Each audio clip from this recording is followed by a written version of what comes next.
Hey, hello out there. How are you all? How's everybody doing? No, I hope you're all doing great. I just saw. I've been well, not just saw, but here's the news about that shooting o- over in Maine. Some people say there were 16 people dead. Some news outlets, some other news outlets are saying there are more than 20 people dead. Yeah, at least they got a good description of the shooter. There's a picture of him going to a bowling alley with an assault rifle. It looks more like an R-15 rifle. Yeah. God, it's our prayers and condolences to the people of Maine and of Maine for this. I mean, this is a tragedy. Hey, hi, huh? How are you? Thanks for coming up. Oh my gosh, this is horrible. Watching CNN now. Watching CNN and everything. Well, we're gonna get ready now for a spooky night tonight. We're gonna tell some stories about that. Well, let me see my let me go to Google Maps here so I can, because when I tell stories, I like to show where it happens so you can have a good glimpse. Um, sort of like a movie in a way, but yeah, you know. Okay, let's go now. Okay, no. Let's go. Oh my God, it's slow.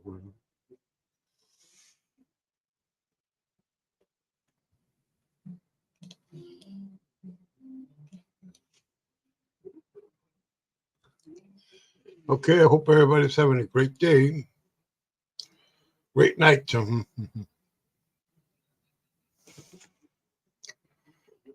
Great night.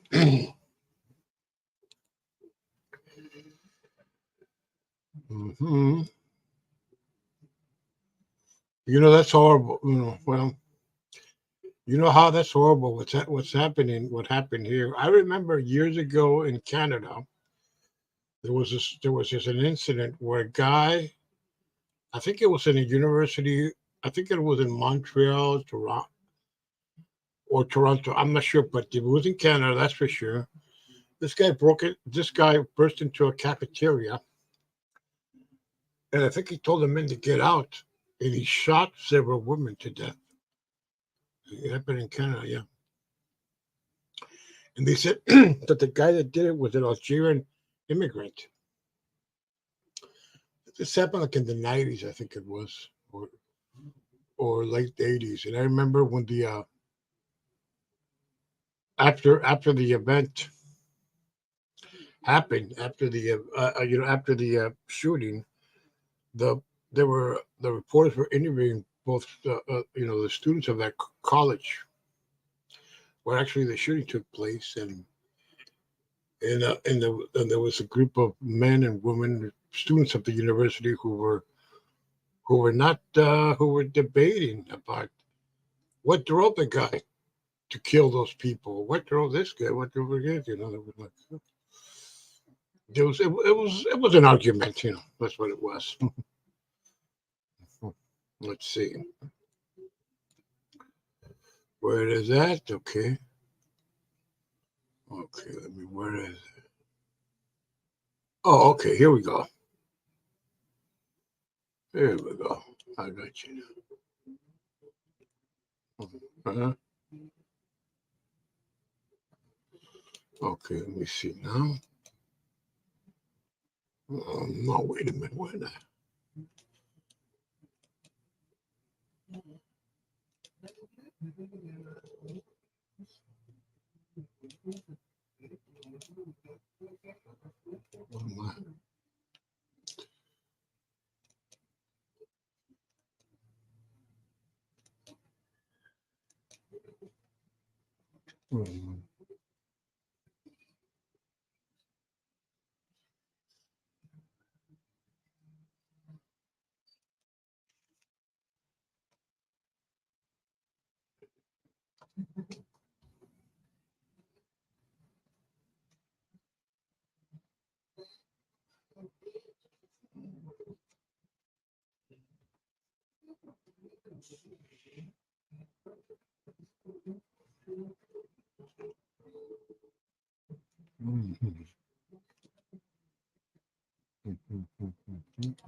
Okay, so,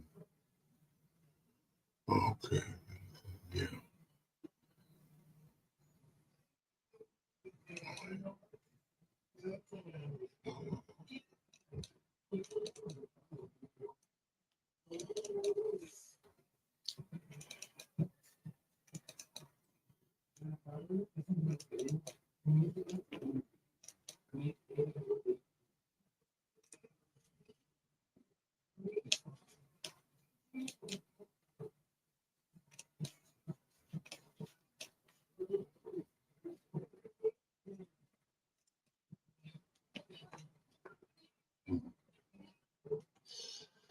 Good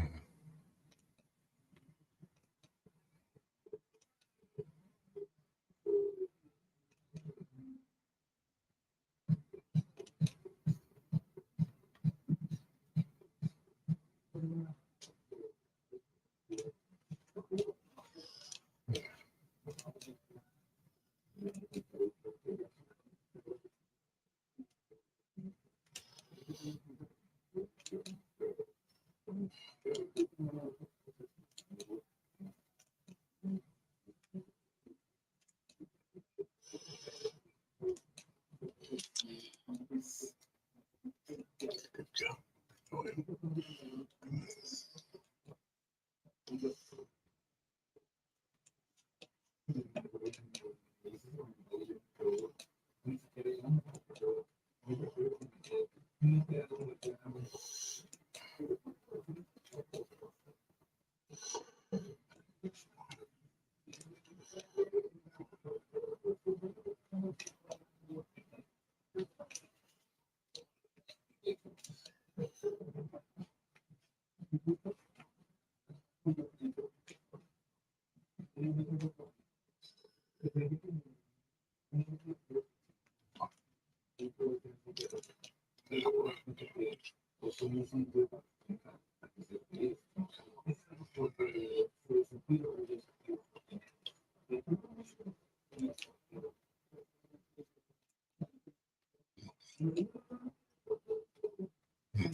Yeah.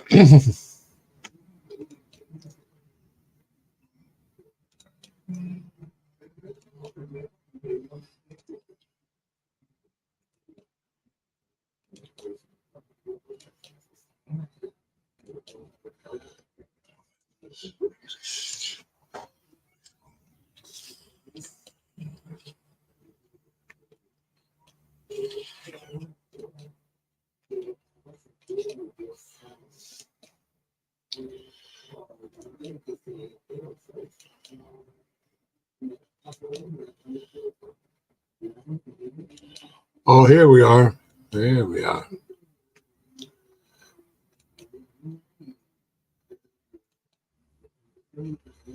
No.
Okay, now let's go this way. Oh yeah,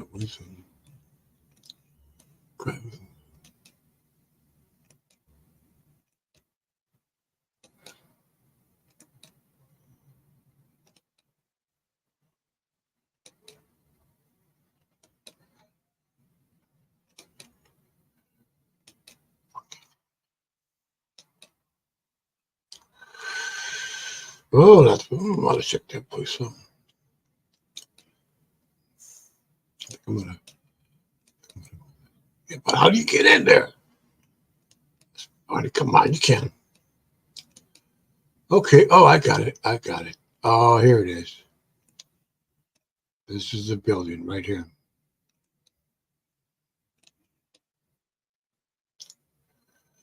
Yep, this is it.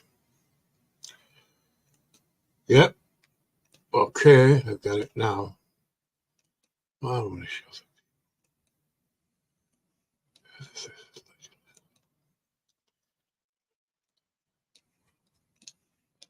Oh, it's a chicken place. Now this is called a. No, that's grilled chicken. Well, that's not. That's if you want a little not greasy, more healthier. That's a place. It's a really good place.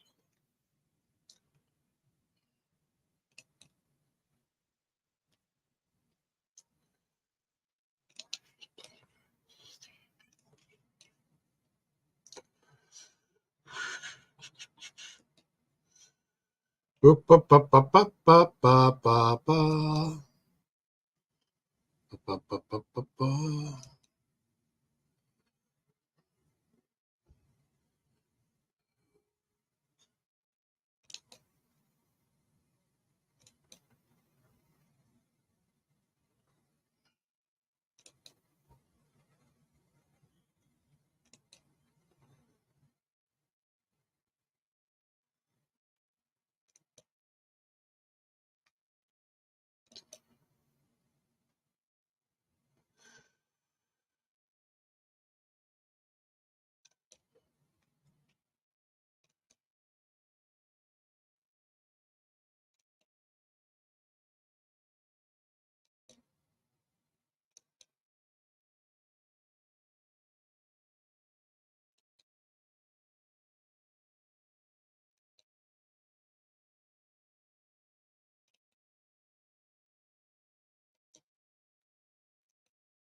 Okay,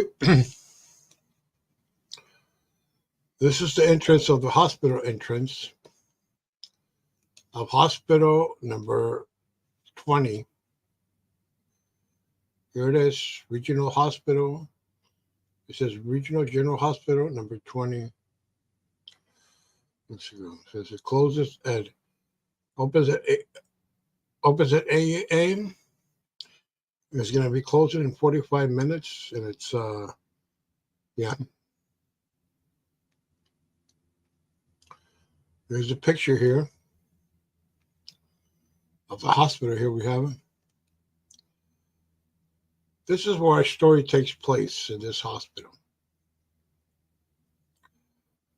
Of the story I'm going to tell.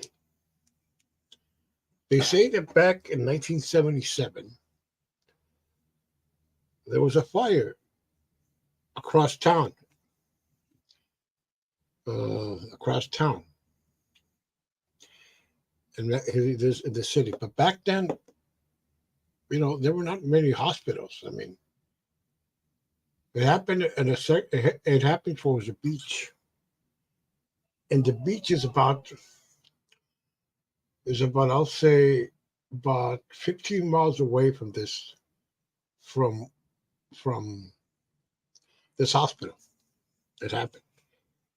Well, it goes like this. There was a woman named what's her name? Let's see. Let me check. Carlota. Carlota. Her name was Carlota, 59 years old. Her place catches on fire. her whole family, her husband, children, I don't know, but family members, all perished. But she was barely alive with second and third degree burns all over her body, and her face was disfigured by the burns of the fire. She was she had a when she got to the hospital, they found out that she had they noticed she had her wedding ring on one of her fingers. Doctors tried to remove it so they could treat her fingers, but they couldn't because her fingers were so swollen,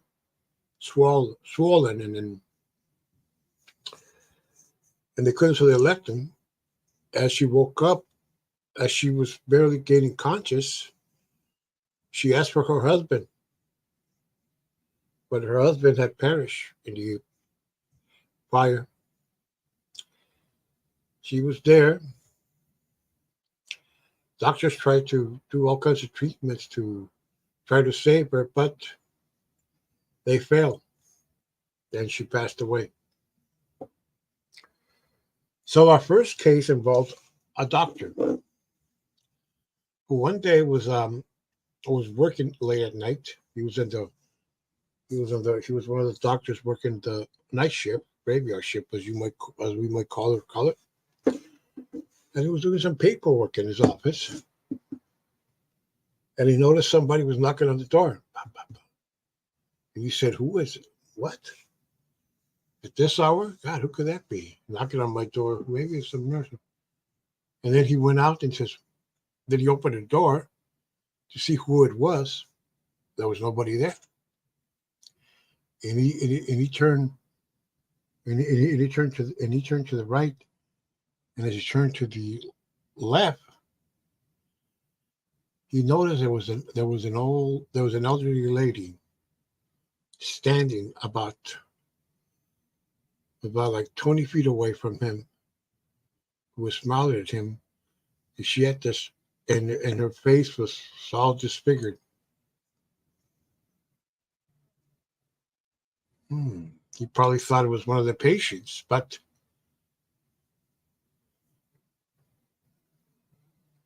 and as he went to, so he thought it was one of the patients. He tried to, take her to her room because, a person that old walking around with being that wounded, wasn't a good idea. So as he was following her, she turned into as she was following her, the lady started walking. As she was walking, the lady opened this door that was there. I think it was a janitor thing. Opened this door, the room door, and the doctor opened the door, and there was nobody there. And then the doctor asked the nurses, and there's a doctor called several nurses and several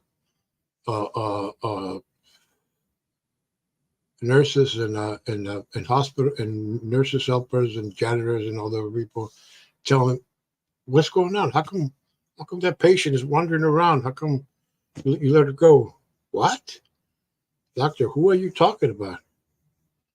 "The patient that was walking around at no, there's somebody. There's no doctor. There's no one here by that description." "Oh, but doctor, there was a lady here who was, but she passed away several weeks ago." "Hey, hello, D. Jones. How are you?" "She had passed away several years ago. Remember that."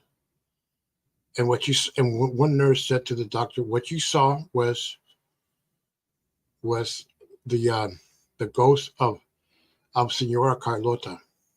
That's who you saw. That's who you saw, the ghost of Senora Carlota." Okay. So the story continues. It has three people that saw the ghosts, and the second one is another doctor, a doctor named Maldonado, a lady doctor. Oh, I'm doing good tonight, D. Johns. How are you? And yourself? Um, she was also doing her rounds one night, and she also noticed seeing a woman walking, in her like hospital gown and everything. And she followed her, and as she was following her, she just disappeared.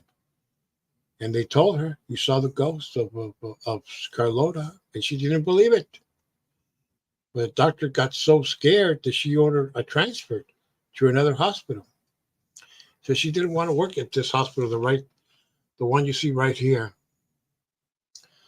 the one you see here, right here in this hospital, hospital number 20, has been there since 1977. And it takes us to our last one. Now it deals with the two hospital security guards. There were these two security guards. One was named as Melendres, and the other guy was named as I don't remember the name, but Melendres, the security guard, decided I'm going into a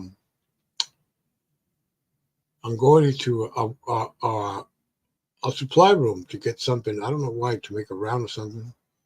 And he told his partner that, I'll be right back. Catch you later over there. Okay, sure. His partner said, "Okay, man, I'll go get a snack, and then I'll see you then." Okay, cool. So the security guard went to the supply room, and he noticed that he saw a lady there too, the old lady, and the lady was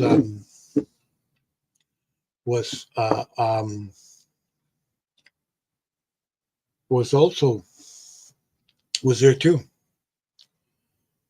and he saw her, and he told her, "Hey, who are you?" And the lady didn't respond. Didn't respond. And then his friend, the other security guard, went to go get him. And as he went to the door to go ask him what was going on,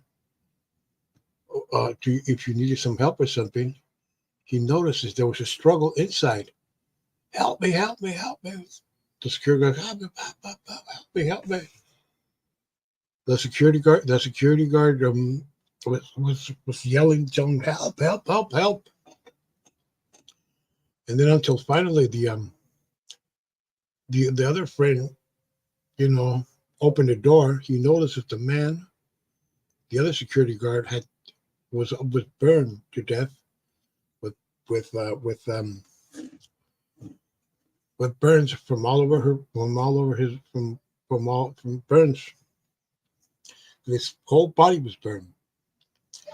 And interesting thing, there was nothing lighting up. I mean, there was no uh fire, no electrical malfunction, nothing. But the doctors couldn't figure out why. And then at the autopsy indicated that the security guard died from a fatal heart attack because of what he saw in there, in that hospital. And to this day, people claim they seen that lady, Carlota, who died there some 46 years ago. Some 46 years ago, died in the hospital, seen her. And let me tell you guys a story about that hospital. I was back in a couple of years ago, not a couple of years, about 4 or 5, 6 years ago. I used to date a woman who had surgery in that hospital, in that very hospital. Yeah, her and the other, something like that, who in that same hospital. This was, yeah, but that's it. Well, now let's go to another place uptown, to the more west side. This is the east part of town of Tijuana. Now we're going to go to the west side, to the west side part. This is be a little easier to find. It's going to be a little easier to find this story, but I showed you this park before, but I like to show it to you because this park has a lot of stories. This park here, this park right here.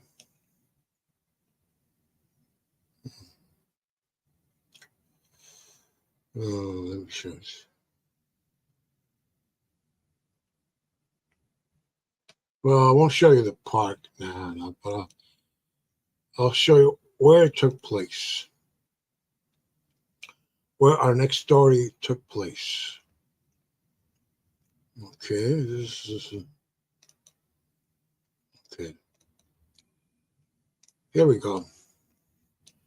On one of these streets here, now most of these places are businesses, like a yoga place here you got here. No, well, not anymore. Permanently closed. The yoga place, like a yoga place. Here you have like a dental place. This is like another doctor's office. Dental office. Dental. A lot of these people that come here are but like half the patients are from the U.S. They go there to get their teeth fixed, because it's cheaper, a lot cheaper, and they take U.S. insurance. Yeah. Okay. Yeah, you got here a Chevron, something we see in our country, and we got this. Okay, here it goes. Long ago, around these streets, there was a on these streets there was a family called Spinel, who were Portuguese descent. The man Jose Spinel was a gentleman, a rich gentleman who had two daughters. Who had, I think, three or two daughters, but he had two daughters. One of them was married, and her husband lived there too with them. The husband was worked in San Diego, would cross the border daily, and at night, like around 2 o'clock or 1 o'clock in the morning, he would come home from a day's work in San Diego. I think he worked in some nightclub or something. I'm not sure, but he worked there too, and he came. Like a lot of people who live there do that to this day. So the husband of one of the girls would come home every single day. Will come home, but but but the husband was not your average. Was cheating. Was cheating on his wife with her sisters. With his sister's wife, he was cheating. So every night, the guy would. So almost every night would come home, but instead of going to his wife's bedroom, he would go to the sister's bedroom for about an hour, kinky fun, and then he'll go to the to his wife's bedroom every night. So one night, the wife woke up in the middle of the night. I don't know for what, but she woke up and she noticed that her husband was going inside her sister's room, and that enraged her.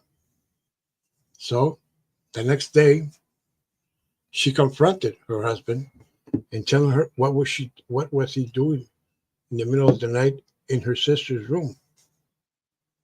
Husband didn't say nothing, nothing. Oh, she said that. No, you're a liar. That's not true. I saw you coming out. And an argument started, a big argument. The sister got, the wife got furious and angry at him because he had cheated on her. So next thing we know, the wife pulls up a gun and shoots the guy dead. Shoots the guy dead. And then the shoots the guy dead. And then Mr. Jose Spinel, the father, comes in and gets the gun and tells him, look, when the cops come in, you guys don't say nothing, okay? I'll tell them I did it, okay? I committed a crime, okay? All right? You two, shut up, okay? So the cops came, and and the and the father was arrested, was questioned, and arrested, and tried for the crime, where he died in prison several years later. So now, according to legend, people have seen the ghost of Mr. Jose Spinel walking in this park. They notice they see a gentleman dressed like in 1930s suit or something, wearing a fedora hat, kind of like like Humphrey Bogart, Jimmy Cagney used to wear in the old movies, walking by. They claim they've seen him walking at night, sitting down, and then disappearing. Strange man, they say, in this park. Right here. Well, this is the daylight park, but this is daylight, but story of the house of the Hortensias, they call the story. The house of the Hortensias, they call the story. Of the Hortensias. A hortense or something they call it. So the house was located somewhere.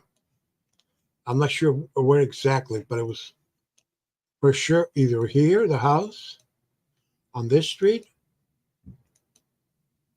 or on this street right here, or over here, or this way right here, or here, or maybe let's go over here too also. Right here, okay, right here, maybe it was located here. But the house you saw there right here, it doesn't look like it was. And now, maybe the house is over here, right next to the church. Right next to St. Francis of Assisi Church. This is a great church. I go there. When I go there, I attend Mass in this church every time when I go down there. I love going there, attend Mass in that church, because I feel like I have come home.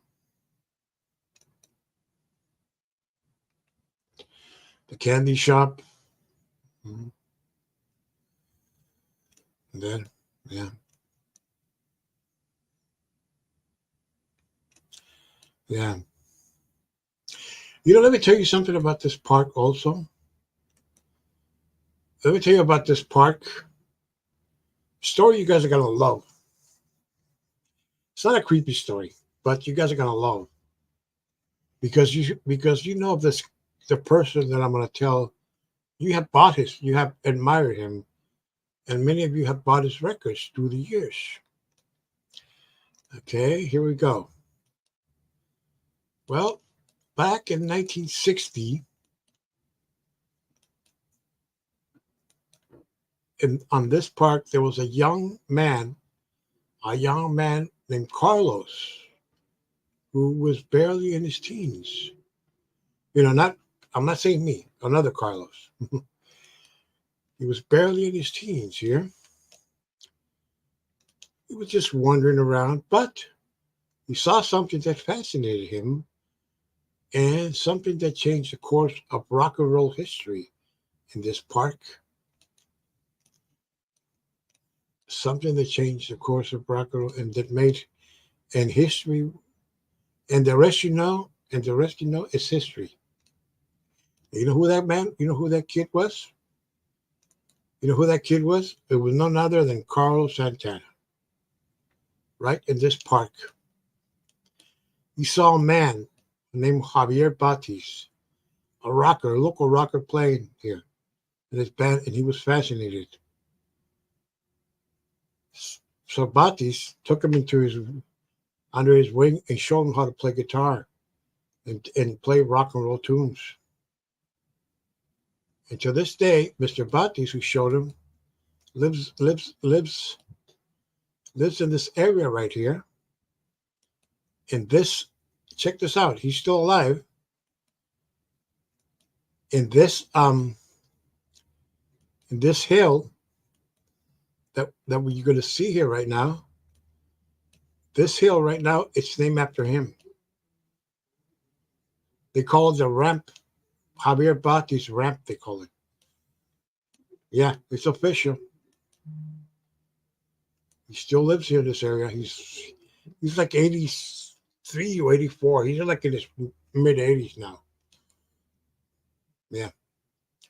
And this is the place where Carlos Santana learned to play guitar and first heard of rock and roll. So, oh my God. A bakery shop.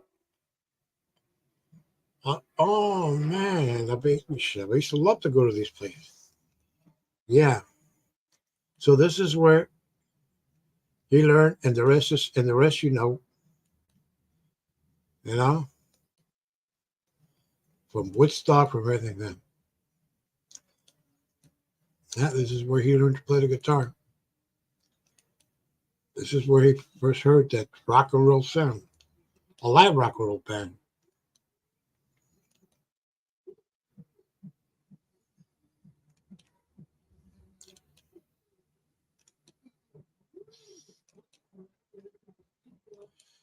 Yeah, well, if you're out there, put it a one or something. If you want to hear another story, or if you want to come up and tell you and share yourself another ghost story,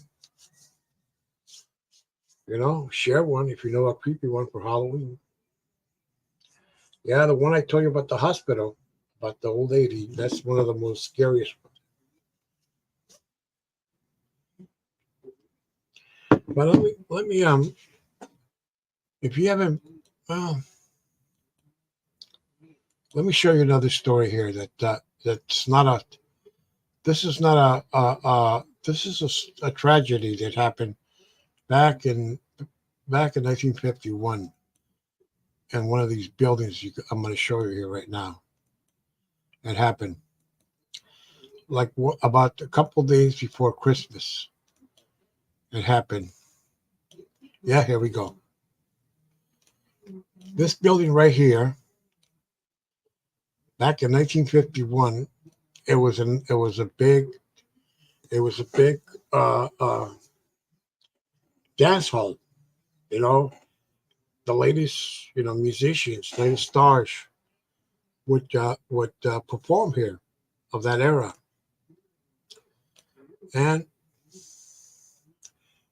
in 1951, they had this big charity dance, and it cost about well, the place was expensive, and a lot of people wanted to go to this dance because there was a lot of local celebrities that went there. Everybody. It happened, I think, one of these because this used to be a movie theater. Yeah, and it happened in one of these floors. It happened in one of these floors you see over here. This one or that one. That's nice. Right here. Well, nobody knows how the fire started. People say that somebody was playing, the two men were fighting, and something was knocked out, or did somebody forgot to uh, I don't know the other stories, but that's what started by. But this fire was so bad that people got stuck there And the people that died, most of them were burned to death beyond recognition. It was so bad that they had to that they had to that the local government asked the petition the U.S. government and the Mexican government so they can have the U.S. Navy medics to come and treat the people who were in that fire. You know, and these medics were people that were people who were in who were going to Korea or who had just come from Korea. Comes up because that's 1951. When the Korean conflict was going around. When, we all know about that too.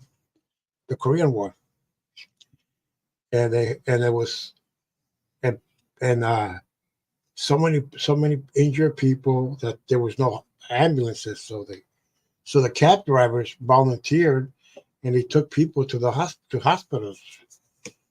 Everything, and it's people, yeah. And the place was called the Coliseum. It was called the Tragedy of the Coliseum. It was called the Tragedy of the Coliseum. Nice. It was a place to go there and have a good time and watch. Well, the big time celebrities of that era in Mexico perform. Like those days, you had there was a man who was a comedian named Herman Valdez Tintan. He was the biggest comedian during that era. But he was not also just a comedian; he was also a singer and nightclub performer. And he would tour the country with his other friend Marcelo. It says Tintan and his Carnal Marcelo. That means Tintan and his brother Marcelo. But in reality, he wasn't his brother. He was a friend who co-starred with him in many of his movies. Many of his movies are funny movies. Yeah, yeah, yeah. This was something back then. Yeah. Okay, let me take this off over here. Yeah, well, I'm going to take you guys to a different. We're going to go on memory lane here. So this movie theater here. This used to be a movie theater, big movie theater. It had more. It had nearly 1,000 seats or more. You see, it had this big neon lights. It was called Variety Theater. And this is right here what you see where they had the. And this is, hey, coach, what's up? And this is what you see. They had a lot of this is where they show the lights, Yeah, and coach, I saw a lot of wrestling movies here. Saw some wrestling movies here. It was a really big theater back then. It closed its doors back in '92, and now it's a bank and a electronics store now. And over here, let me show you something, coach. If you're still there, we're going to go over here to another place, to another old-time movie theater that opened back in 1944, and now it's a community playhouse now. They use it for now. Yeah, this is my hometown of Tijuana, Mexico. This is a place a lot of people are afraid to go to. And not me, man. I look forward to going to this place. Okay. Right here. I think this is the first movie theater I ever been to. It was called Zaragoza Theater. You hear, coach? I saw a lot of wrestling movies here. A lot of wrestling movies. Yeah. And coach, let me tell you a story. Interesting story. Speaking of wrestling, in this movie theater. Several years ago on Facebook, I met this guy and we were talking about this theater. And this guy, he's a wrestling historian. He writes articles and he's like a reporter. And he told me this really funny story. him when he was a kid, when he was about 8 or 9 or 7 years old, that he used to go to this theater and watch the wrestling movies. And he said that that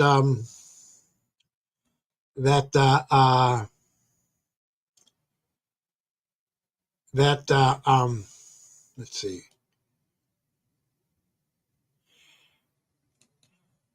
He said that during the intermission, right here, during the intermission, all of his friends used to go up by the screen, because the screen was like a theater stage, and they would wrestle because they got so triggered by watching the movie and the wrestling, and they would wrestle there. Yeah, and and you got the lines. That you see the box office is this. This is the old, and the lines would go through here. Look at. Let me show you some. Yeah, the lines would go from here. Sometimes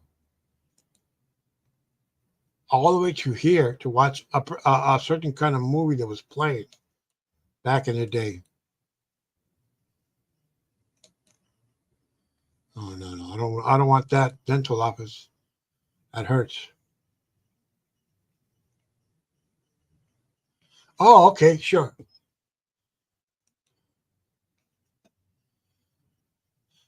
Oh no, okay. So this is the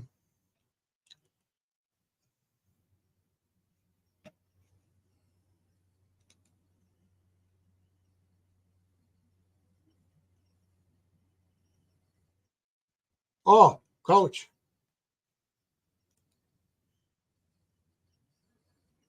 Yeah, coach, right here. This was the stage, and the movie was shown right here, and this is where the kids would wrestle. Yeah, during the intermission. Oh, those were the good old days. You see, this is the movie was shown right here. Was this the screen was? Yeah, the screen was right here, and the children would wrestle this here.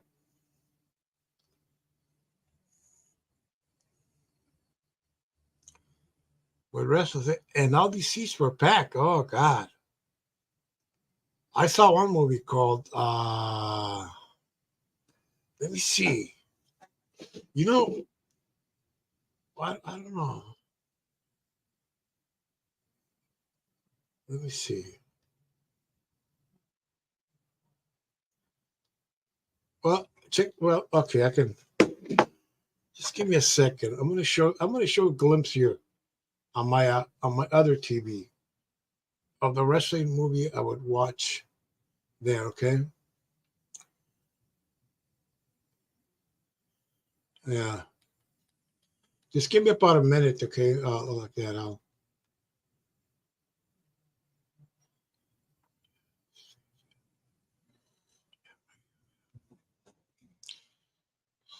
Okay, here we go. Okay.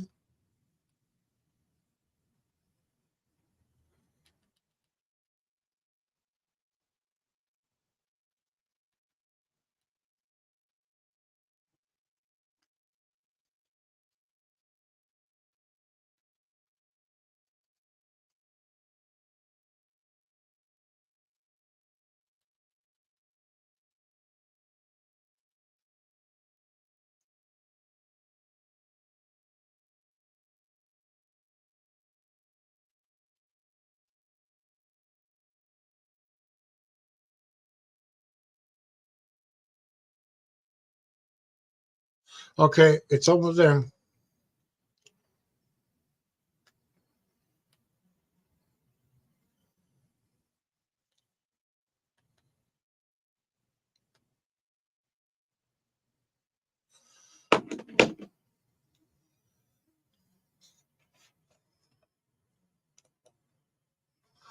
Coach, check it out. This is it. This is the movie. The movie you see there, you can barely see it, but You see those guys in mask? Those are Mexico's most famous wrestlers. They were famous, just like Superman, Batman. This movie is called. It was against. It was Blue Demon and Saint and Samson against the monsters. Here's a wrestling scene. They always had a wrestling scene. And that guy you see right there, the big black guy wrestling, that wrestler. You notice that big black guy? His name is Doral Dixon. He is called the Giant Evanov. They call him, and he still lives around. He's in his 90s. He looks pretty good shape right now. And the guy in the blue was called Blue Demon. You probably seen his mask before in ball games and everything. Where you see,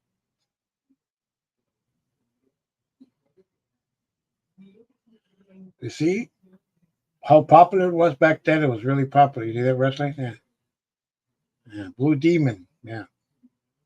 And the guy right there, El Santo, the white mask, that's Mexico's most famous wrestler of all time.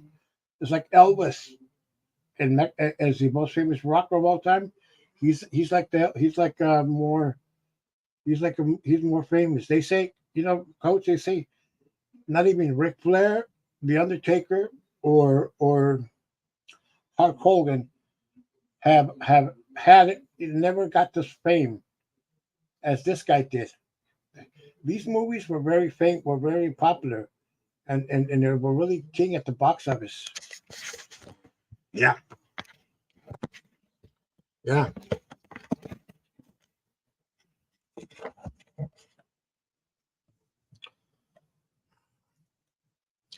yeah. They were very popular, these movies, and they made a lot of famous. But yeah, right here, right here, this was a wrestling match.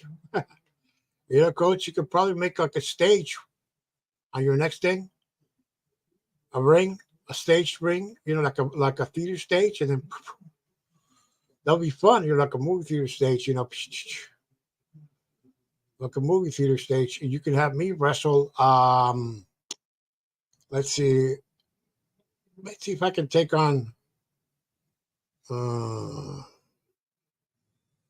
maybe Evil Ape. Yeah, Evil Ape. Why not? Yeah, yeah, yeah. This movie theater, they restored it. Yeah, they restored it. It didn't. It Oh, cool. Yeah. Hey, yeah. That movie that I showed you is on YouTube. It's a whole movie. It's called. It's a movie. It's a horror wrestling movie. It's about this evil doctor who resuscitates Dracula, Frankenstein, the Wolfman. Yeah, sure. Me and him. Yeah, yeah. It resuscitates. He resuscitates the Wolfman, Frankenstein, Dracula. Who else? The Mummy and Cyclops. The big creature with one eye. He resuscitates, and he wants, and he's obsessed with avenging his brother.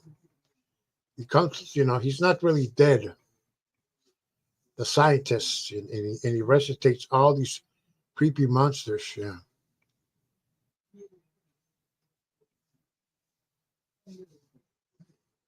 yeah. The movie premiered back in 1970 or 1969.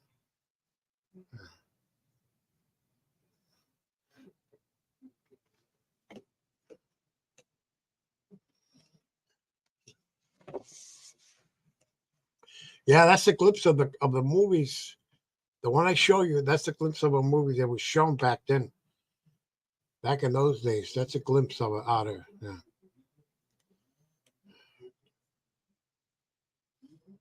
Hmm.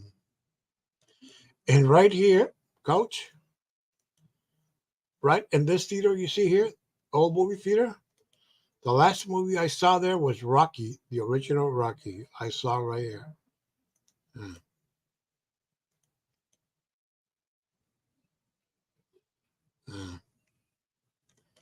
This is the theater. It looks like it. What else we got here?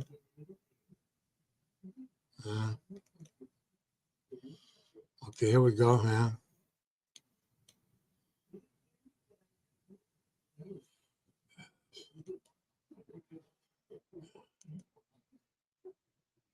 Yeah, a lot of this, yeah.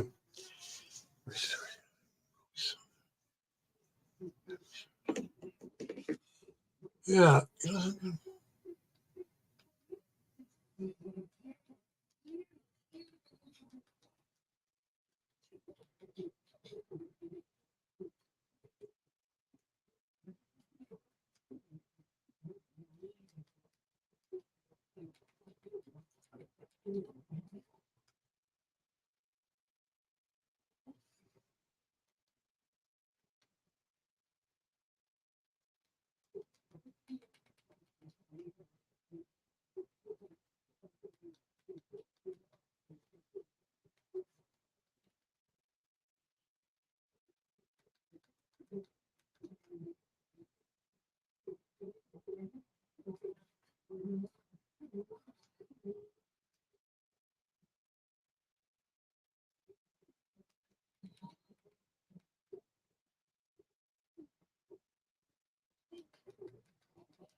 Yeah.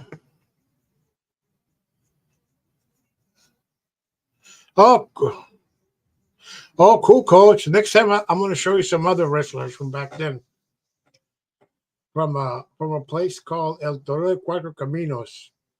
It was a wrestling match where some of the greatest wrestlers wrestled there, from Bam Bam Bigelow, Hulk Hogan, Antonio Nuki, guys from England, from Mexico, all over the world. This was back in the 70s and early 80s. Yeah, but thanks for dropping by, coach.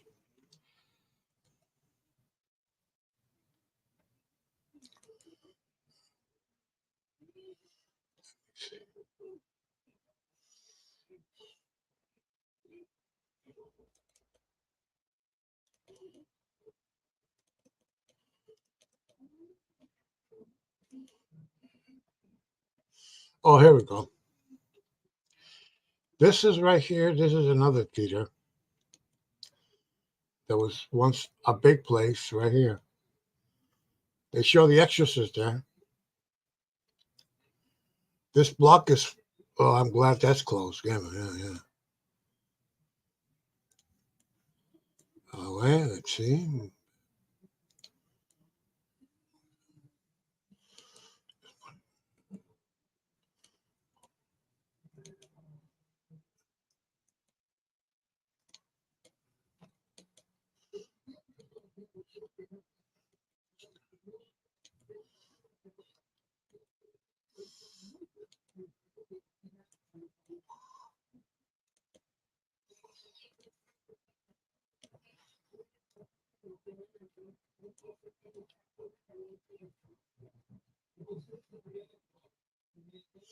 This is the old Bugasan Theater. I saw a lot of movies here.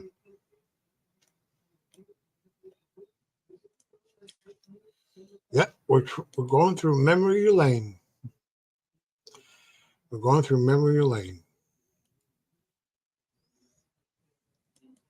Oh, here's another thing I could show you guys. I don't know if you guys ever heard the song by the Kingston Trio. We're in the Tijuana jail. Okay, let me tell you something. The jail used to be right here. The jail used to be this park here right now. This park used to be the jail. But back in, I think it was back in 2014 or something, the place got torn. They tore it down.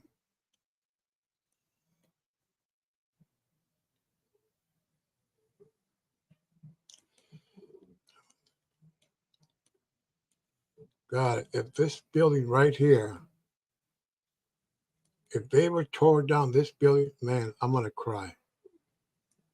This one and this one. These are very old buildings. Here to this thing.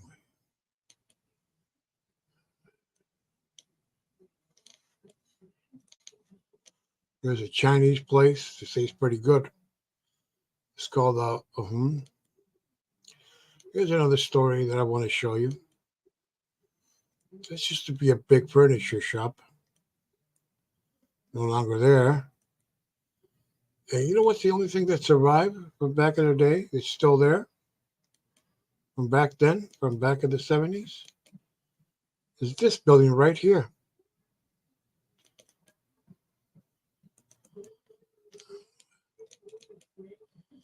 It's this building right here.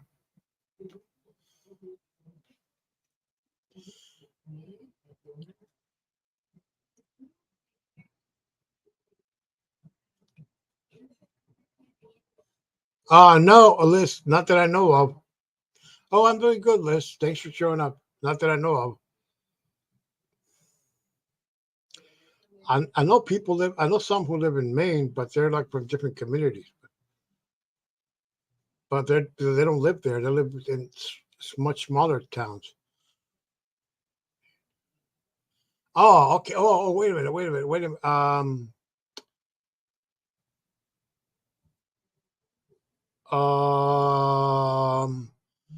Remember Molasses Murphy? She's from there, but she doesn't live there. And then, you believe it? This place right here is a funeral home that's still there. While all the buildings they moved back then, all the stores, everything, all closed, and the funeral homes go there. Yeah, 22 people.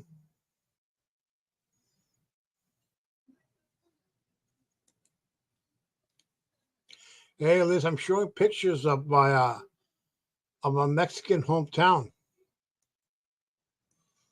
These are places I used to hang out when I was a young boy. This is 7th Street over here. Let me tell you something about this street over here that I'm going to show it to you. This place right here, back in the day, was filled like on weekends, like around a Friday or Saturday night. It was packed with college kids from San Diego and LA. All of this place right here. Yeah, this building. There is. This is a brand new building, man. It was never there when I lived there. Yeah.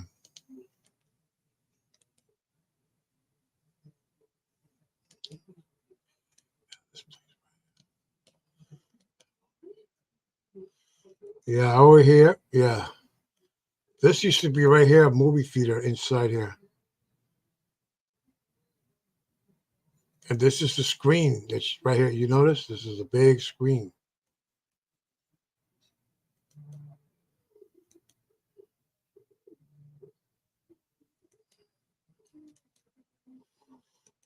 And over here, as I'm going to get, I'm going to show you something that takes me back to the 1970s, early 70s and mid 70s. It's right, this thing, it's right here. Oh, I missed it. Okay, it's right here. Place is right here. This is right here. My dad had his wholesale uh, produce business there back then. Here's some of the best food. Some of the best food I tasted here. Right in this restaurant, but it was a different restaurant. And over here, right down here, right around this corner, around here, This is where my godmother Maricela used to live. And here, what you see, these no longer there. Now it's a florist shop, but I can show you here more. These are fruit distribution centers. My dad used to have one of his first businesses here at one time. And this right now it's a flora. It's like a flower distribution center. But back in the day, it used to be a toy distribution center. Yeah, yeah. It's right near the border with the U.S. Let me see if I can show you something about the border. Yeah, yeah. Okay, okay. Let's right here. Okay, I want to show you here more here. See that? Okay, this is the country of Mexico, like I said before.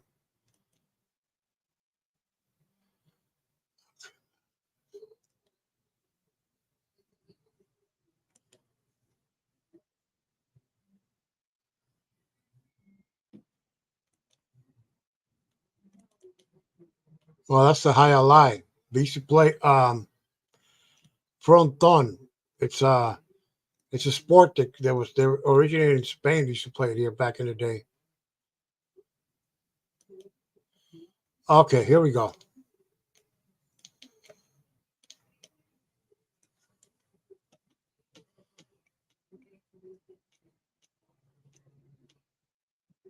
Okay, here we go. Here we go.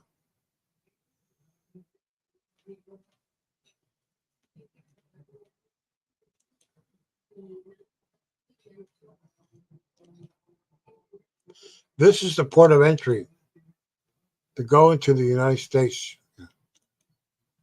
These are the cars you don't find at night to get into. And this, what you see here, this is if you want to cross walking, if you want to walk into the country. Here's you got to walk through here.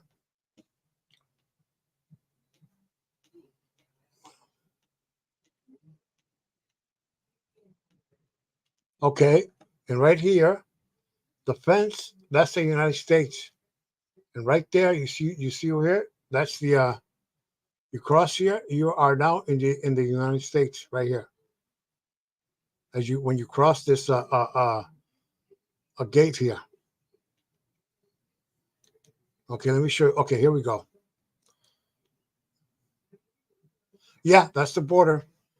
You see here, right over here, this gate. I don't know if you can see it, but you see there's somebody wearing like a yellow outfit. Okay, over here, top here, that's the gate. And crossing that gate, that's the United States. And this is Mexico. And these people you see here are in line to go into Mexico. And the guy you see over here, I think he's a customs officer. But they have to walk and go into this building, and they got to declare what they brought in, and they got to show their passports and everything. Go into this building here. That's the largest port of entry here in the United States to come into the largest one. There's the busiest one. There's the busiest ones, the busiest. Like right now, you see these pictures. You see these picture here. Yeah, these are people. These are people online to cross into the border. Yeah,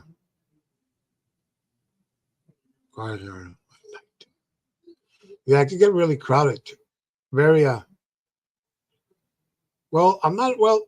Well, it's Mexico, but I'm not in Mexico. I live in the United States. This is my old town before. This is where I lived before I came to the United States. Now, since you're here, I'm going to show you now my old neighborhood where I used to live.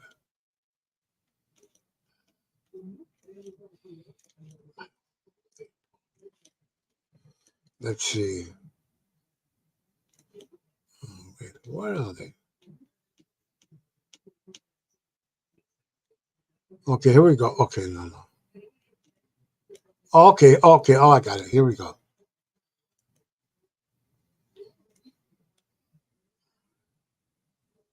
Yeah, here we are. Here we are. This is it.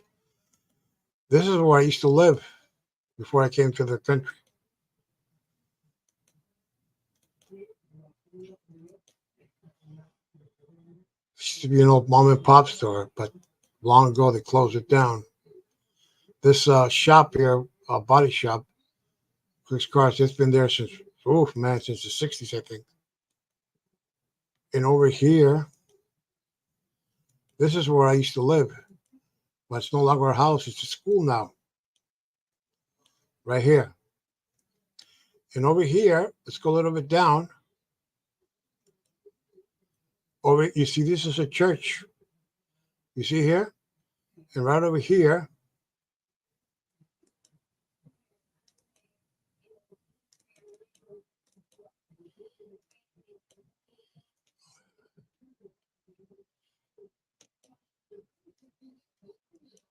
let's see if I can see it from over here, from this angle. Show it to you, okay. Oh, no, wait a minute. Okay, okay, sure, sure. I can show it from here.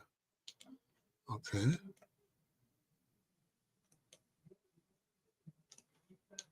Okay.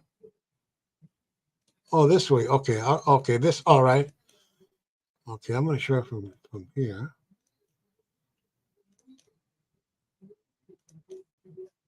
Okay.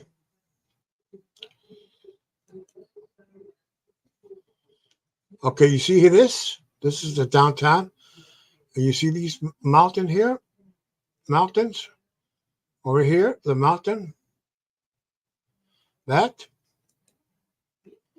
That mountain over here. That's the United States.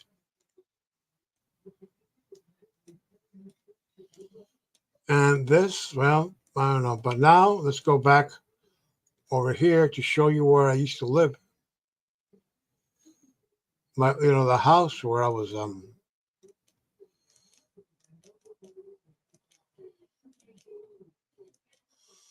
okay, here we go. Oh, here we go. Yeah, here we go. This way, yeah.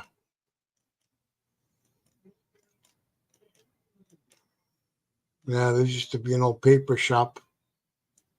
Now it's a barber shop.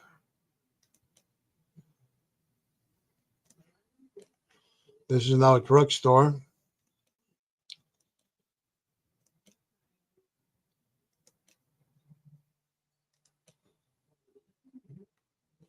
Okay, here we go. Here we go.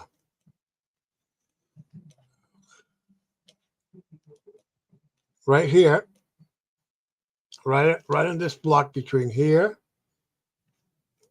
right here, this over here.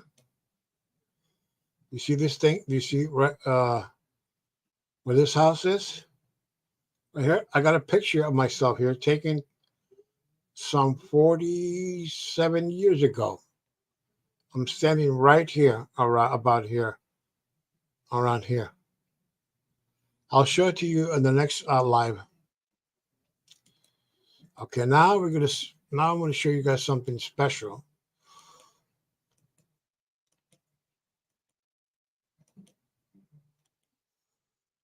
Show you guys something really special.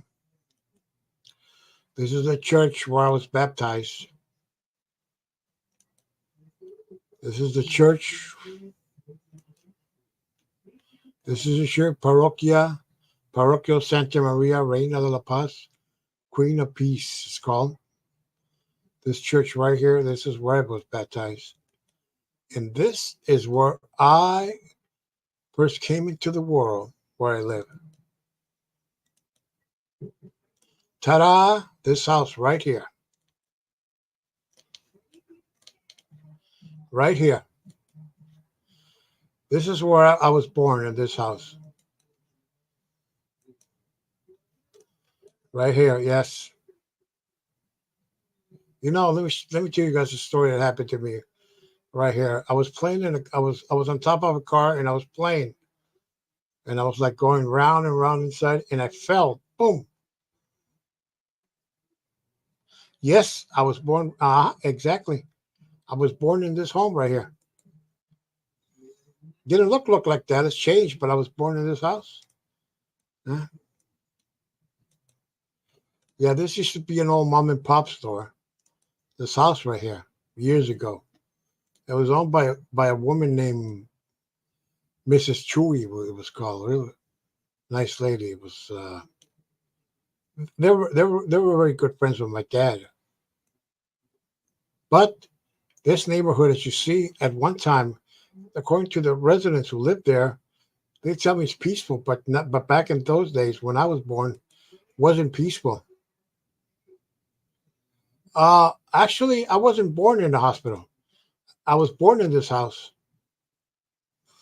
That's we couldn't. My mother couldn't afford to go to the hospital. We were poor, and I was born. A lady that used to live around that owned the house, and her sister who used to own, they helped my mom when my mom was pregnant with me. To push us there, and I was born in this house right here. Well, this place was this place was run. These streets were run by gangs. There was one gang who lived, guys who used to hang around here,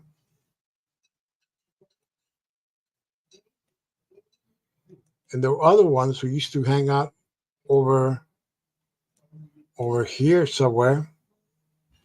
This used to be a big market. Oh my God, it's permanently closed, no longer there? Oh my God.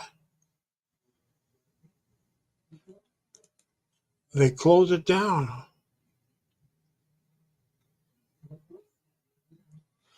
Well, you know,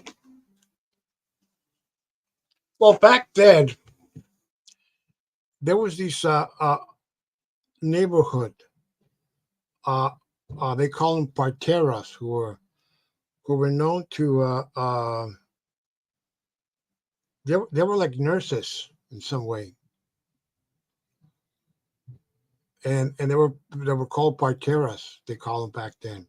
It was very common back then, back in the 60s. Yes, there was a hospital where I was at, but my mother, I don't know what happened. Why she never like that, but yeah, it was back then. It was this neighborhood was very rough. There was gangs. There was like that, but man, this mom and pop store, they closed it down. My mom used to take me there as a kid. Used to buy me ice cream.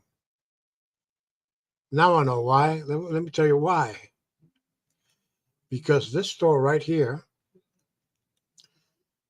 is like a 7-Eleven, American style, and these stores are all over Mexico, and they closed a lot of old mom and pop stores. This used to be a liquor store back then. And right here, somewhere around here, this used to be a bakery. A long time ago, and they used to have an oven, a wooden oven where they make where it was an oven where they a natural oven where they use bread, where they will make bread in a old fashioned way. I mean, just seeing it, just oh my God, it just make you say yummy bread. Yeah,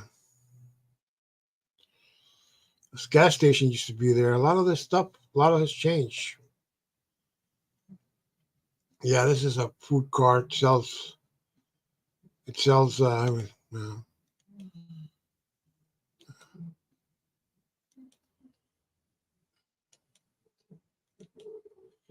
Yeah, seeing this is my childhood.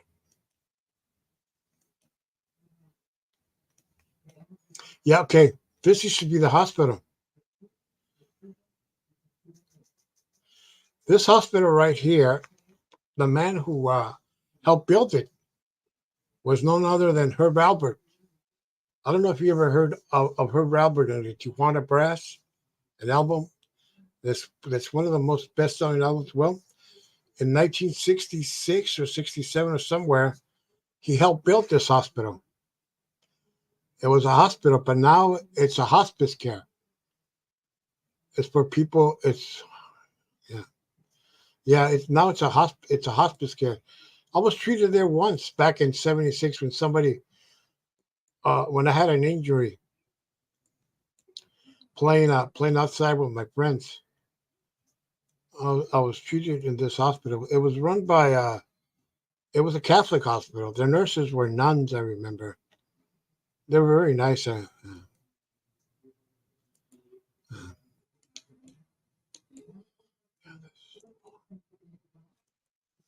you know something about this park right here? You know, check it out. This park you see here. Yeah, Herb Albert. Yeah, Tijuana Brass.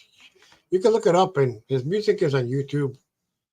He was pretty famous back in the '60s. If you talk to some of the old timers in your country, they probably have heard of him, know who he is, who he was. He recorded a lot of us. He was like a jazz player. This park you see here, back in the day, I remember it was like 9 o'clock, or no, wait a minute, I'll say 8 o'clock, and you can still see people playing in that park, whether basketball or on the swings and slides or anything. They were actually playing there. Oh yeah,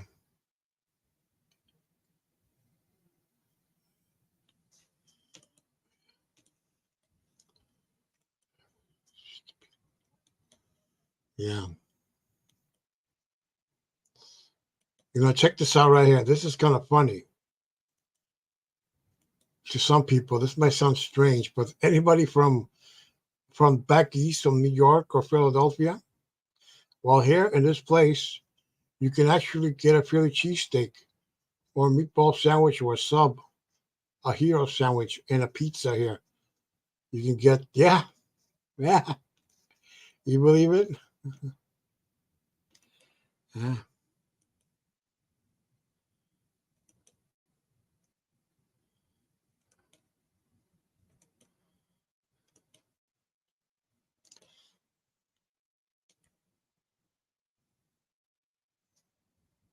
yeah. You can get all this stuff there, but yeah.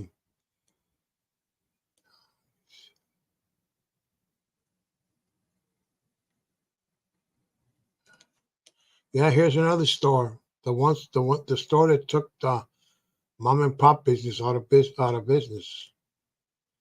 These stores, they're all over Mexico now. That people buy them now. This is Ninth Street.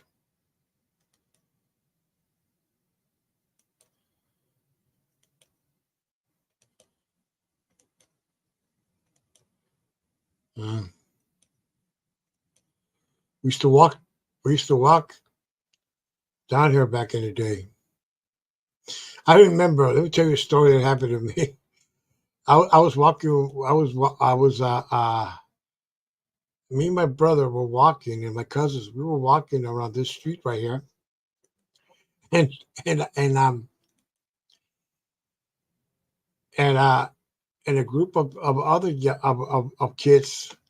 They were older than us. They were walking by, and they were just laughing together and everything. That pop pop pop pop, and they walked past by us and everything too, like that. They were just acting crazy stuff, but they were not hurting anybody. They were just acting. And then my brother would tell me, "Hey Carlos, guess what? Hey Carlos, man, those kids, man, they're after us, man." He was just joking, They were not after us. Yeah. And here, right here, it's an Italian restaurant called Vittorio's. Here's another story that a few people know. I already told, but I'm going to tell it again. Okay, okay. This is the way. Let's change. Okay, I'm gonna. Here we go. Okay, 7th Street. Okay, 6th Street. No, no. Okay, I'm almost there. Anyway, okay, this is 6th Street. There used to be a big right here. Back in the day, there used to be a discotheque. They named it after 2001, just like the the Saturday Night Fever discotheque in Saturday Night Fever. Okay, right here. Okay, right here. This place is called Hotel Caesars. Here was the place where they invented the Caesar salad, and this is a picture of a man who invented the Caesar salad. Right here, the picture of let's see.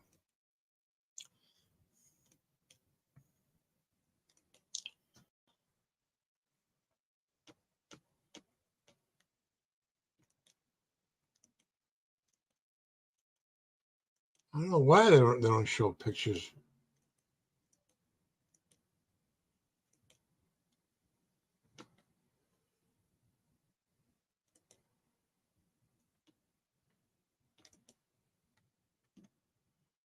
Okay, that's their menu.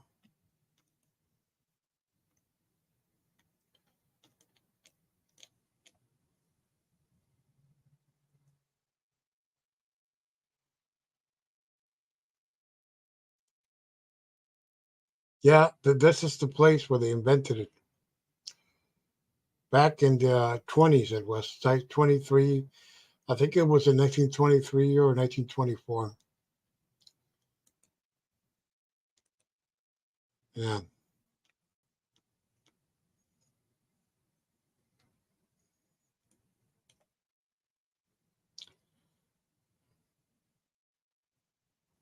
Okay, now I'm going to show you something else here.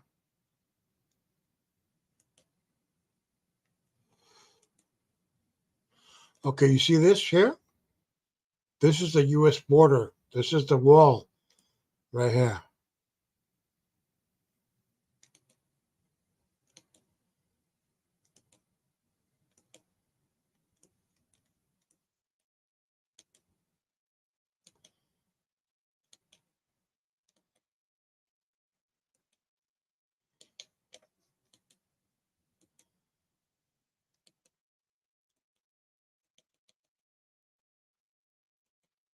Yeah, that's the wall.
Yeah, I'm looking for more. I'm looking for a cemetery.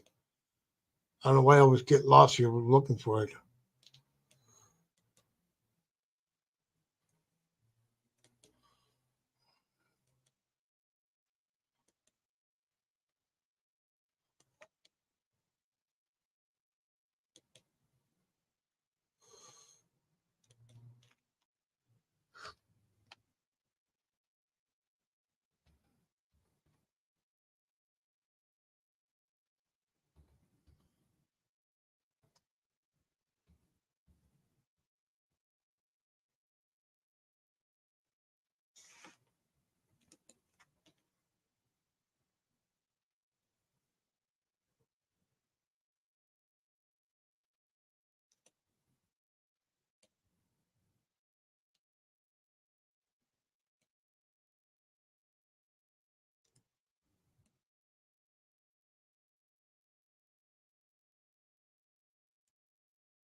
Yeah, right here. This cemetery right here. Some people claim this cemetery is actually haunted.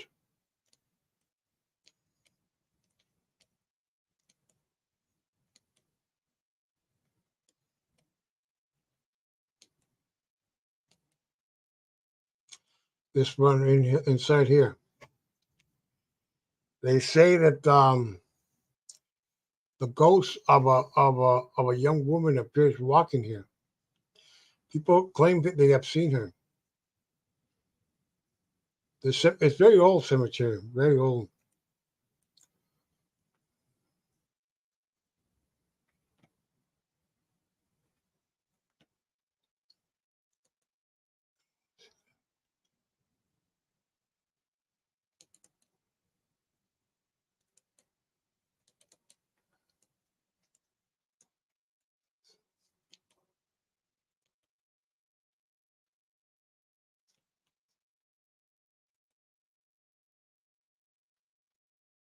Yeah,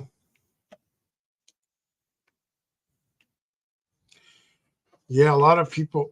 Yeah, it's yeah. At night, people don't want to. You don't want to walk through here.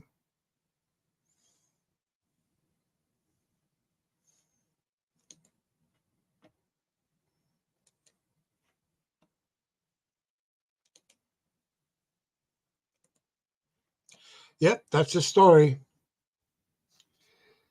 That's the full story.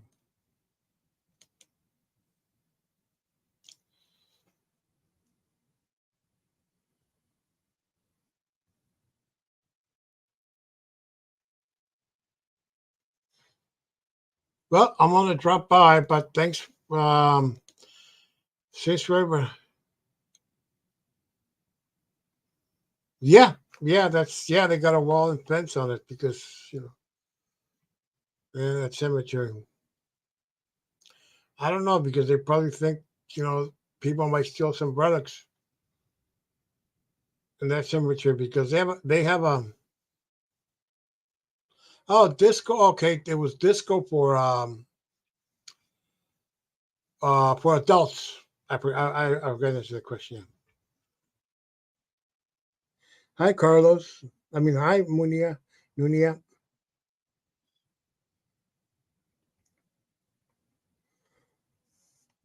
Yeah.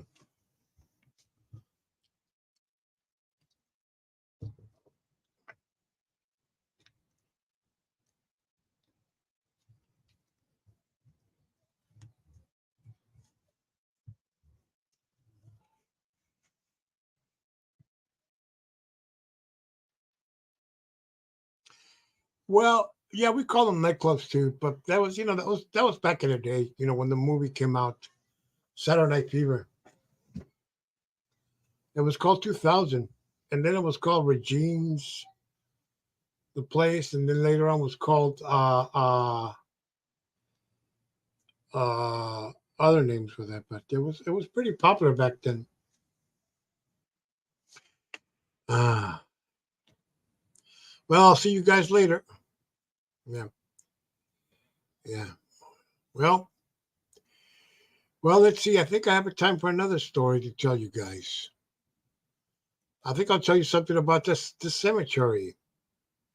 Okay, now that we're here, I'll tell you what happened here.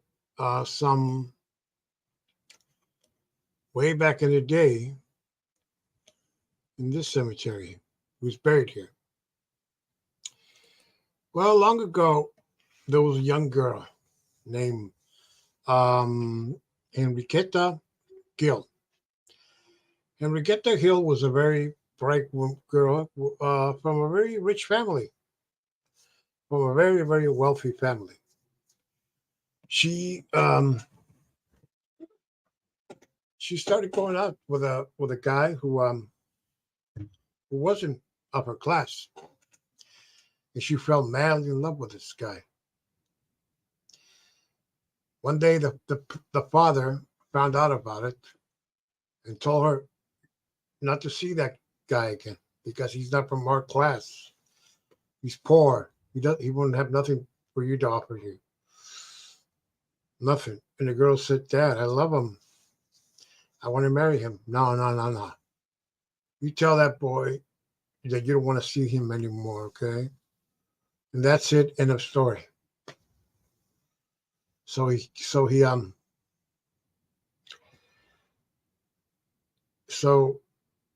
so the girl decides she's not going to tell the boy, and she locks herself into a room,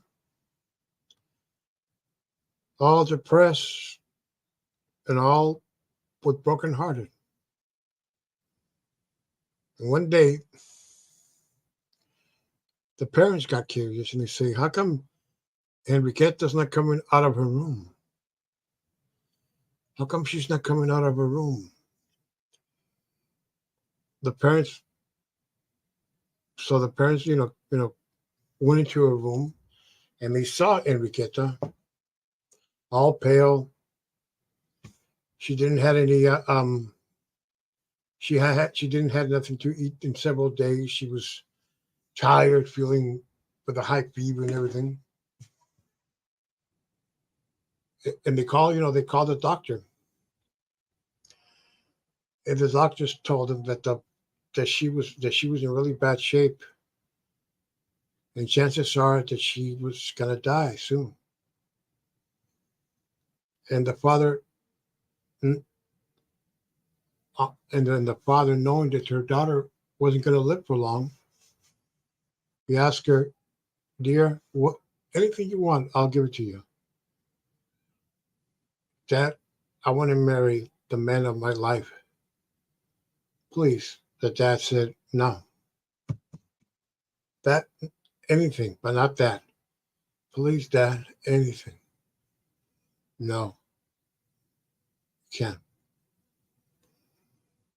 You cannot. No." So the girl wrote a note saying that life is short and she didn't want to live no more, and that she was going to die. She wrote in her note. She said how she loved her man, how how she would miss him, but she also said, "Someday I will come back and be with you. Someday." So the girl died, and she was married. She was buried in this cemetery that you see right here. She was buried there back sometime around 1929 or 1930.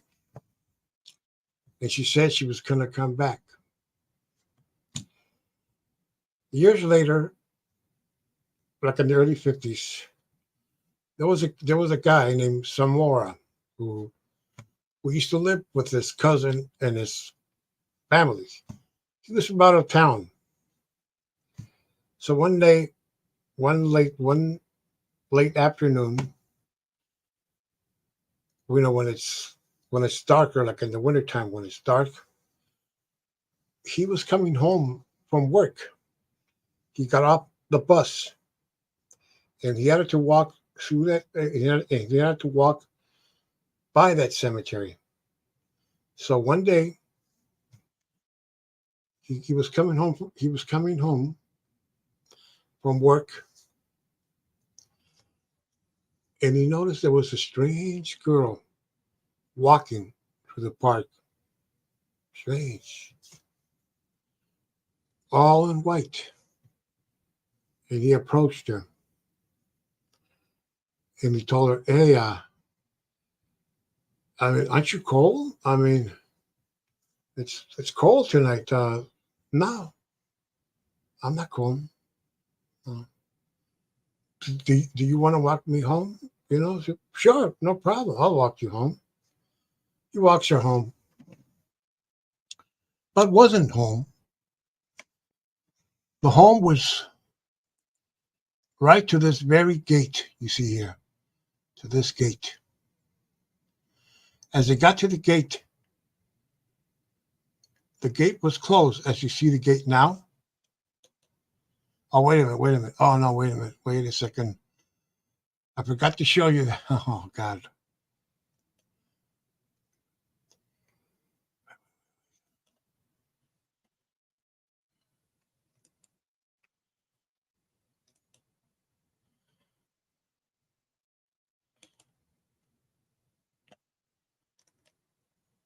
Okay, this gate right here, this very gate, they were coming either from this way or that way or maybe this way. Where it is. As they were approaching the gate that you see here, the man noticed that the girl walked through the gate without even opening the gate. As he saw that, he freaked out and he said, "Man, I'm getting out of here." But the girl grabbed him and he couldn't leave. And he started saying, "Hey, let go of me, man. I want to go, man. Let's go, man. Let go, let go, let go, let go, let go, let go, let go, let go. Come on, let go, let go." And the guy suddenly passed out. And the next day, onlookers and people walking saw him and thought he was some drunk that just was laying there drunk. And he ran all the way home and told them what had happened to him, what he had seen the previous night. So he got so scared that he said, "No way, man. I'm gonna get out of town. I'm leaving. I'm leaving." He got out of town and never came back. Never came back. So our next story involves a cab driver who was working one night and noticed a girl walking through there and told her and asked her the same thing. "Come up." He told her, "Come up. I'll give you a ride home." "Sure, sure, sure." The cab driver said, "What's your name?" "Oh, my name is Enriqueta." "Oh, cool. My name is so and so. What are you doing up here so late? Would you like lost or something?" "Nah, nah. No, I was just taking a walk, you know." "Oh, okay, but I'm cold, man. It's like 35 degrees outside, man. You're wearing this light dress." "No, no, it's okay. I'm not cold, you know." "Okay, okay." So they stop also at this gate, and the cab driver said, "Okay, look, I'm gonna give you my jacket, okay? And next time you see me around, there, you give it to me because I drive, I work around here, this area." "No, no, no, no, no, no. do this. Go tomorrow. I will give it. I will give you the jacket. Just go to my parents' house. They live on Fifth Street, and you can. And tomorrow I will give you the jacket. Okay, okay, I'll go there. What's the address? Okay, Fifth Street on this certain house. Okay, I'll be there around like noon or maybe 12 during maybe during my lunch break. I'll take a maybe tomorrow. When I'm if I'm not doing anything or if I'm not in bed, resting from the night trip, I'll try to make it. Okay, but thanks anyway. I'll try. Sure. So the next day, the cab driver went to her house to find her, to that certain house, and that certain house was located. I'm just going to show you the street where it was located. I'm not going to show you the house because there's no. I mean, there's no house. I mean, there is a house, but okay. Let's see.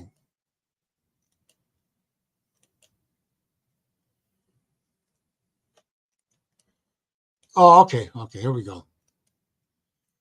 Okay, the house. It'll be located somewhere. Okay. Okay, now we got something. So the next day, the cab driver, went to the street. I'm just gonna show you the street, and I'm just gonna probably guess exactly where it was, or maybe not, or something. Okay, but it was on this street, the street that I have a lot of fond memories of it. Okay, let's see. Oh, here we go. This is gonna.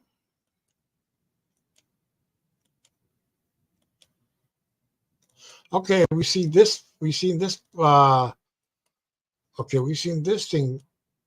We've seen this before. Okay, okay, okay. Come on, come on. This is 4th Street.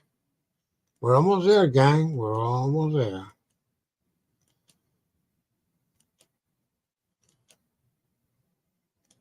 Bingo. Here we are.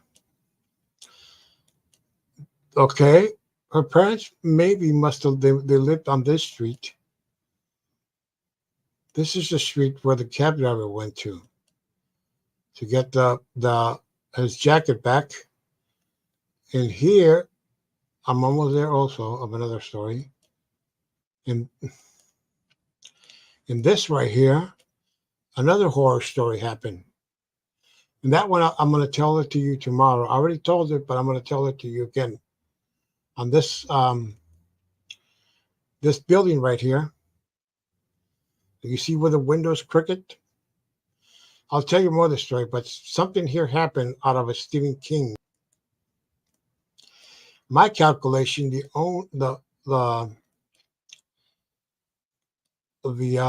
parents lived somewhere. I don't know why, but this is something I always said my suspicious for years. They live they live right somewhere around here or here, because back then this area was filled with rich people's homes and everything, but the rich people moved to the east part of town. So the next day,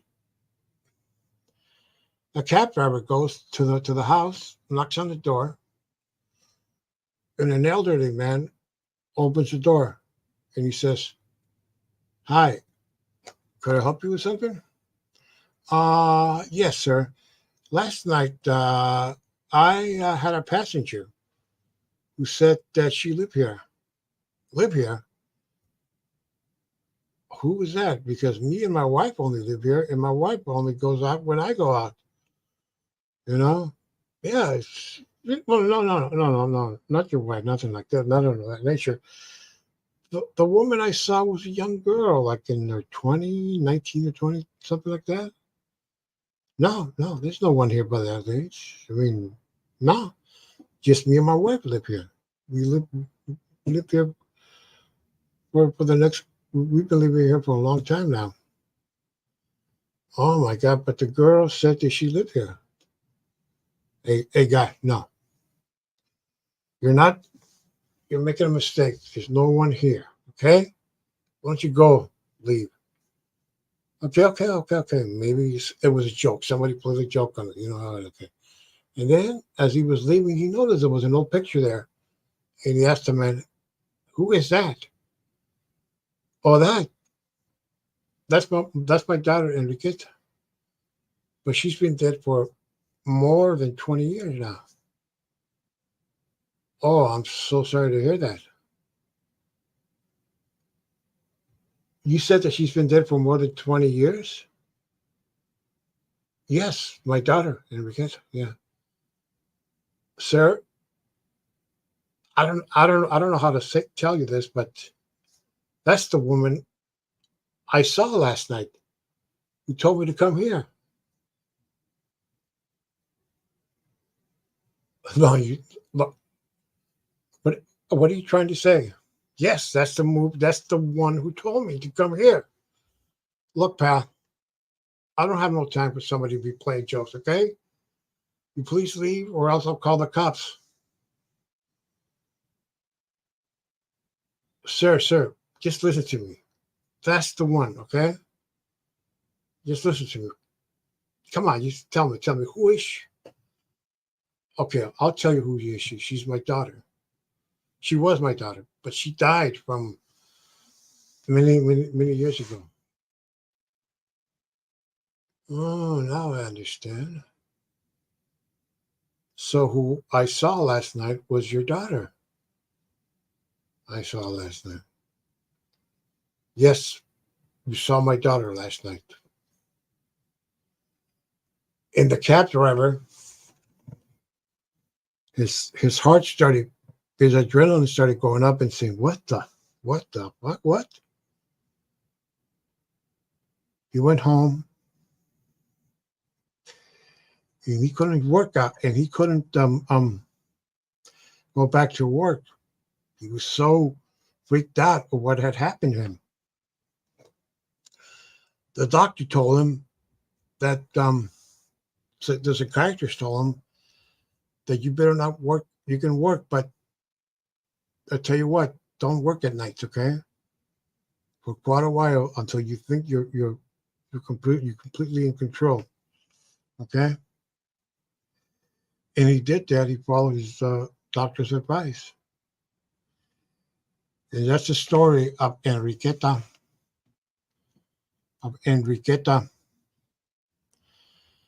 Gill, who died for the love of for the love of a of the man for the love of her life. And now the third story from that same chapter involves this movie theater that I'm about to show you. Not a movie theater now, but it's a playhouse. It's a place that I used to go there as a kid many times. This is a place, and you see these doors, these places. The doors used to be, back then, they used to be red because they were indicating it was an emergency exit. There was a young boy, maybe in his teens or maybe early teens, but he will he would go to this movie theater every week, stay to watch a triple feature, like a lot of people did back then. So his mother was worked as a domestic worker, I think in some house, or she cleaned houses, something like that. So every Friday she would get paid, and she would give him his movie allowance. So one Friday came, and the boy said, "Mom, do you have the money?" And she said, "Son, the lady whom I work with, she doesn't have. She couldn't. She said she was going to pay me later on. I'll give you the money later, okay?" "Oh, sure, no problem, Mom. I'll wait. I'll wait. So hours later, the mother went to see the went to see her boss, and the boss gave her the money, gave her her weekly paycheck or weekly salary or something. Well, however you want to call it. So the boy went to this. So the boy went to this movie theater, but he went to a late showing to this very movie theater right here. So one day he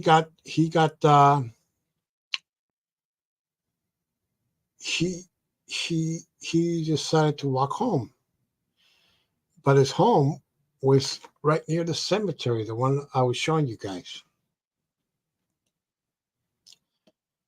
Was right to that cemetery where I was showing to you guys. A home. So he walked home. So he walked home. He was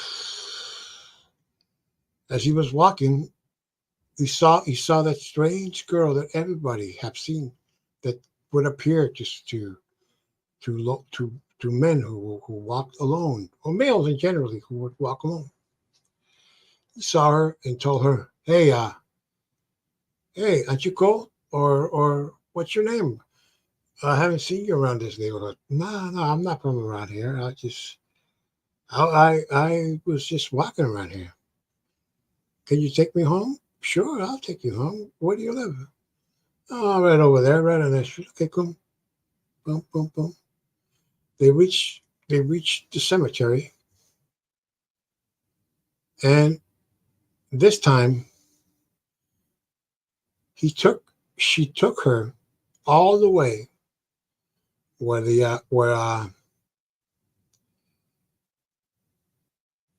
she's supposedly buried.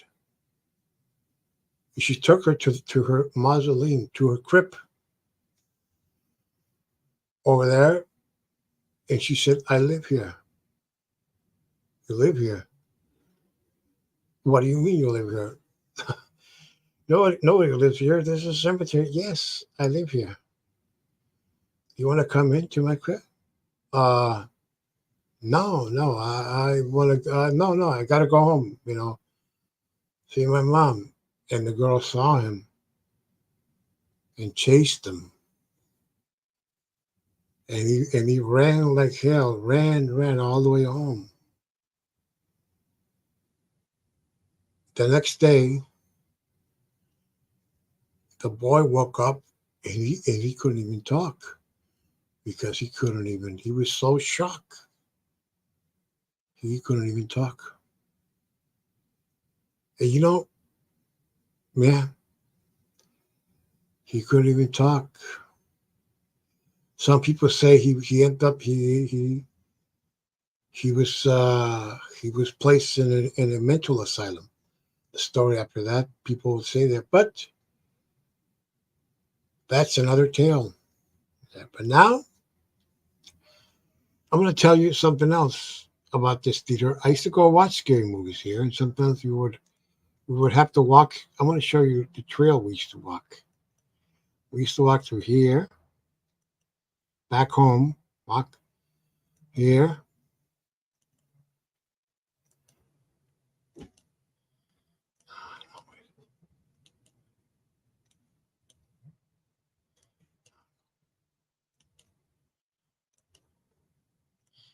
Oh, here we go. Okay, here we go.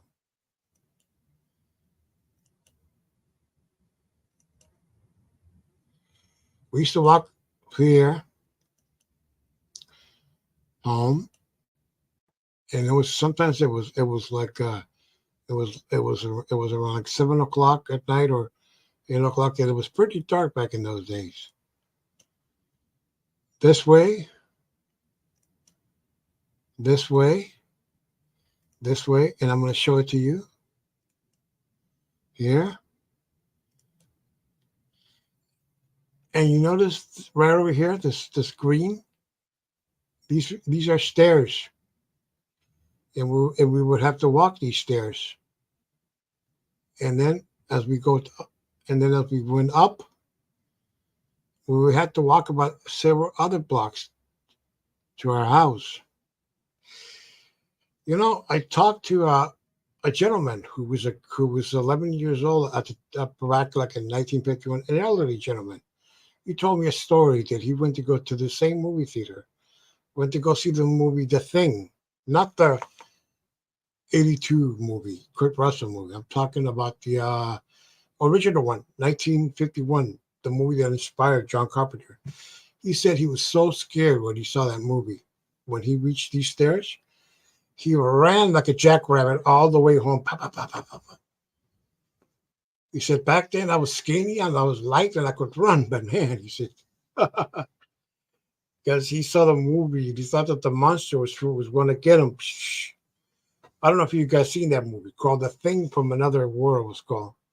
If you've seen the original Halloween, that's the horror movie they're watching on TV when the I don't know, Lori, the main character, she's babysitting the kids, and the kids are watching that movie, The Thing from Another World, that horror movie from 1951. You can watch it in some of the streaming services, if you're into old horror movies, And this is how we used to walk like that, and it was scary. I mean, tell you, yeah, but back then, I mean, days were different. Days were different back then. Days were different back then. Yeah.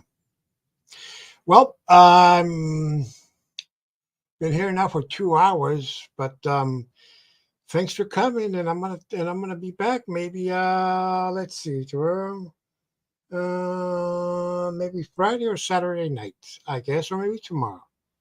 But who knows? Okay, but I'll be back here to tell you more stories of horror of the supernatural. Mhm. Like I say, good night and good luck and sweet dreams. Thanks for coming. Bye bye.